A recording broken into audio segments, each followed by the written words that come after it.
1챕터 당신은 지금 천천히 지워지고 있습니다. 스마트폰 화면을 한번 떠올려 보십시오. 가족 단톡방입니다. 아들이 올린 손주 사진에 댓글이 줄줄이 달립니다. 며느리, 딸, 사위, 아들 모두 빠릅니다. 이모티콘이 터지고 하트가 날아다닙니다.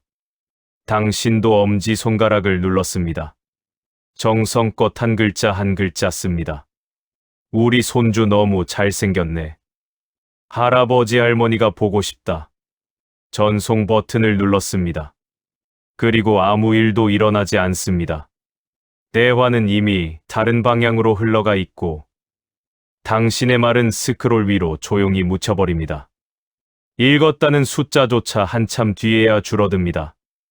이게 딱 한 번이었다면 다들 바쁘겠지 하고 넘어갔을 겁니다. 그런데 이 장면이 매달 반복된다면 당신은 그 단톡방에서 가장 먼저 말을 거는 사람이지만 동시에 가장 빠르게 없는 사람으로 취급받고 있는 것입니다. 오늘 우리가 나눌 이야기는 관심을 구걸하는 법이 아닙니다. 존중을 되찾는 법입니다. 19세기 독일의 철학자 쇼펜하우어는 말했습니다. 타인에게 존중받으려 애쓰기 전에 먼저 자기 자신이 스스로를 존중하는 사람이 되어야 한다고. 그런데 솔직히 물어보겠습니다. 지금 이 순간, 당신은 스스로를 얼마나 존중하고 계십니까? 그 대답이 흔들린다면 오늘 이 영상은 당신을 위한 것입니다. 이 챕터 준비되지 않은 나이 들미 만드는 현실. 나이가 든다는 것. 누구나 알고 있습니다. 그런데 어떻게 늙을 것인가를 준비한 사람은 드뭅니다. 60대가 되면 몸이 먼저 신호를 보냅니다. 계단을 오르면 무릎이 시큰거립니다. 밤에 한 번씩은 꼭 깹니다. 병원 가는 날이 슬그머니 늘어납니다. 그런데 몸의 변화는 그나마 눈에 보이기라도 합니다. 진짜 위험한 것은 눈에 보이지 않는 변화입니다. 어느 순간부터 당신의 말이 결정이 아니라 의견이 됩니다. 가족 여행지도, 식당 메뉴도, 심지어 집 안가구 배치도. 당신 의견은 슬며시 뒤로 밀립니다. 아버지, 그냥 저희가 알아서 할게요. 어머니, 요즘엔 그렇게 안 해요. 이 말을 처음 들었을 때 당신은 속으로 무언가 무너지는 소리를 들었을 겁니다. 주도권의 상실입니다. 심리학에서는 이것을 학습된 무기력이라고 부릅니다. 반복적으로 자신의 목소리가 무시당하면 사람은 스스로 입을 닫기 시작합니다. 어차피 말해봤자 라는 생각이 자리를 잡는 것입니다. 그리고 그 침묵은 주변에 이렇게 읽힙니다. 저 사람은 이제 별 생각이 없구나. 저분은 그냥 모셔두면 되겠다. 이것이 바로 만만해 보이는 노후가 시작되는 순간입니다. 여기에 정서적 고립이 더해집니다. 친구들은 하나둘 건강을 잃거나 멀어지고, 자식들은 바쁘다는 말로 거리를 만들고, 배우자마저 먼저 세상을 떠난 분이라면 하루 종일 목소리 한 번 내지 못하는 날도 생깁니다. 이 고독은 단순한 외로움이 아닙니다. 연구에 따르면 만성적인 고립감은 하루 담배 15개비를 피우는 것만큼 몸에 해롭다고 합니다. 그런데 우리 어르신들은 이 고통을 나이 들면 다 이런 거지 라며 체념합니다. 아닙니다. 이것은 피할 수 없는 운명이 아니라 준비하지 않아서 생긴 결과입니다. 그렇다면 지금 당장 무엇을 바꿔야 할까요? 쇼펜하우어가 170년 전에 이미 그 답을 적어두었습니다. 3챕터 첫 번째 지혜, 당신의 정신을 남에게 맡기지 마십시오. 쇼펜하우어는 이런 말을 남겼습니다. 다른 사람의 머릿속에서 살려고 하지 말라. 당신의 행복은 오직 당신 안에서만 찾을 수 있다. 이것을 오늘 우리 삶으로 번역하면 이렇습니다. 자식이 전화를 안 한다고 하루가 무너지는 삶. 손주가 보고 싶다는 말 한마디 못하는 삶. 누군가의 반응을 기다리며 스마트폰을 손에 쥐고 있는 삶. 이것이 바로 정신을 타인에게 맡긴 상태입니다. 기다리는 사람은 언제나 약자입니다. 기다림은 상대에게 권력을 쥐어주는 행위입니다. 당신이 연락을 기다릴수록 상대는 무의식적으로 당신을 가볍게 여기게 됩니다. 이것은 서운한 이야기가 아닙니다. 인간의 심리가 원래 그렇게 작동합니다. 희소한 것이 귀하게 여겨집니다. 언제나 그 자리에 있는 것은 당연하게 여겨집니다. 그렇다면 어떻게 해야 할까요? 당신의 하루를 당신이 채워야 합니다. 취미든 공부든 산책이든 당신이 무언가에 몰두하고 있을 때 당신은 더 이상 기다리는 사람이 아닙니다. 기다리지 않는 사람은 흔들리지 않습니다. 흔들리지 않는 사람은 가볍게 보이지 않습니다. 실제로 이런 분이 계십니다. 70대 초반의 한 어머니는 매주 수요일 오후 도서관에서 그림을 배우기 시작했습니다. 처음엔 아들에게 말했더니 엄마, 그 나이에? 라는 반응이 돌아왔습니다. 6개월 뒤 그 어머니는 지역 전시회에 작품을 냈습니다. 아들은 그제야 전화해서 물었습니다. 엄마, 나도 보러 가도 돼? 연락은 기다린다고 오지 않습니다. 당신이 빛나고 있을 때 저절로 옵니다. 오늘 당장 할 수 있는 행동 한 가지.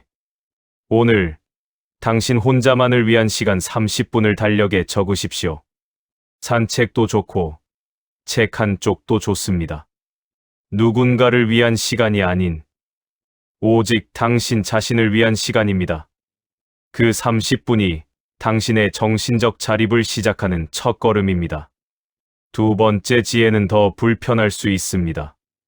하지만 이것을 모르면 당신의 관계는 계속 기울어져 있을 것입니다.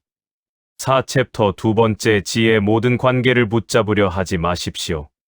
쇼펜하우어는 이렇게 말했습니다. 9명의 적을 만드는 것보다 단 1명의 진정한 친구를 잃는 것이 더 큰 손실이다. 그러나 그 1명조차 억지로 붙잡으려 하는 순간 당신은 이미 그를 잃기 시작한 것이다. 솔직하게 묻겠습니다. 혹시 자식에게 또는 가까운 사람에게 이런 말을 자주 하고 계시지는 않습니까? 나 서운했어. 왜 연락을 이렇게 안 하니? 내가 얼마나 힘든지 알기나 해. 이 말들 틀린 말이 아닙니다. 억울하지 않은 것도 아닙니다. 그런데 이 말을 들은 상대는 어떻게 반응할까요? 처음에는 미안해합니다. 두 번째에는 불편해합니다. 세 번째에는 피하기 시작합니다. 이것이 감정으로 관계를 붙잡으려는 방식의 결말입니다. 물리학에도 이런 법칙이 있습니다. 두 물체가 너무 강하게 붙어 있으면 결국 한쪽이 부서집니다. 관계도 마찬가지입니다. 쇼펜하우어는 말합니다. 좋은 관계란 서로를 비추는 거울과 같아야 한다고. 억지로 거울을 붙들면 거울은 깨집니다. 적당한 거리가 있어야 서로의 얼굴이 제대로 보이는 법입니다. 이것은 냉정하게 살라는 말이 아닙니다. 기대의 크기를 조절하라는 것입니다. 자식에게 기대하는 것이 크면 클수록 실망도 크고 상처도 깊어집니다. 그리고 그 상처를 자식에게 표현할수록 자식은 당신을 부담스러운 부모로 인식하기 시작합니다. 이것은 자식이 나쁜 것이 아닙니다. 인간의 심리가 그렇게 작동하는 것입니다. 그렇다면 어떻게 해야 할까요? 기대를 선물로 바꾸십시오. 기대는 상대에게 부채를 지우는 것입니다. 선물은 아무것도 요구하지 않습니다. 보고 싶으면 보러 와, 대신. 내가 오면 정말 기쁘겠다로. 왜 전화 안 했어, 대신. 내 목소리 들으니 좋다로. 말 한마디가 달라지면 관계의 무게가 달라집니다. 오늘 당장 할 수 있는 행동 한 가지. 오늘 가장 서운한 감정이 드는 사람에게 단 한 가지만 해보십시오. 연락을 먼저 하되 서운함은 담지 마십시오. 잘 지내고 있지. 그 한마디면 충분합니다. 먼저 손 내밀되 아무것도 요구하지 않는 것. 그것이 관계의 주도권을 되찾는 첫걸음입니다. 세 번째 지혜는 어쩌면 가장 현실적이고 가장 외면하고 싶은 이야기일 수 있습니다. 하지만 이것 없이는 앞에 두 가지도 오래 버티기 어렵습니다. 5챕터 세 번째 지혜 몸이 무너지면 품격도 함께 무너집니다. 쇼펜하우어는 이런 말을 남겼습니다. 건강은 모든 것이 아니다. 그러나 건강 없이는 모든 것이 아무것도 아니다. 이 말을 우리 현실에 대입해 보겠습니다. 아무리 지혜롭고 아무리 좋은 말을 해도 몸이 남의 손을 빌려야 하는 상태가 되면 품격을 지키기가 몹시 어려워집니다. 누군가에게 씻겨야 하고 누군가에게 먹여야 하고 누군가에게 걸음을 의지해야 하는 순간, 그 순간부터 당신은 원하든 원하지 않든 상대의 부담이 됩니다. 이것을 말하는 것이 잔인하게 느껴질 수 있습니다. 하지만 이것이 현실입니다. 그리고 이것은 운이 나빠서 오는 일이 아닙니다. 오늘 어떻게 몸을 관리하느냐에 따라 5년 후, 10년 후가 크게 달라집니다. 특히 근력진 리은 60대 이후 가장 먼저, 가장 빠르게 줄어듭니다. 근육은 쓰지 않으면 매년 12%씩 자연스럽게 소멸됩니다. 70대에 넘어지면 단순한 낙상이 아닙니다. 골절이 오고 입원이 길어지고 그 입원이 때로는 돌이킬 수 없는 시작이 됩니다. 쇼펜하우어는 또 이렇게 말했습니다. 의지가 몸을 통해 표현된다. 즉, 꼿꼿이 걷는 사람에게서는 저절로 기계가 느껴진다는 것입니다.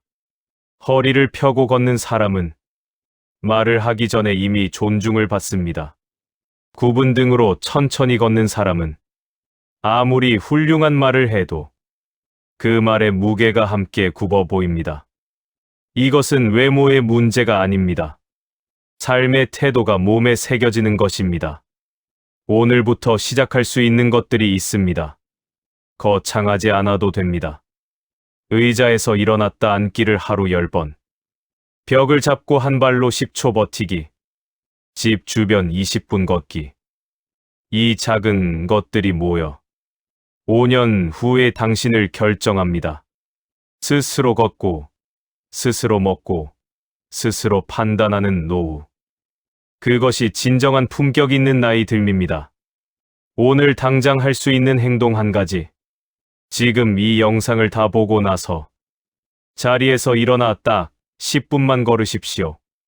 엘리베이터 대신 계단 하나. 버스 한 정거장 미리 내리기. 작은 선택 하나가 당신의 미래를 바꿉니다. 이 세 가지를 알았다면 이제 마지막으로 가장 중요한 질문 하나가 남아 있습니다.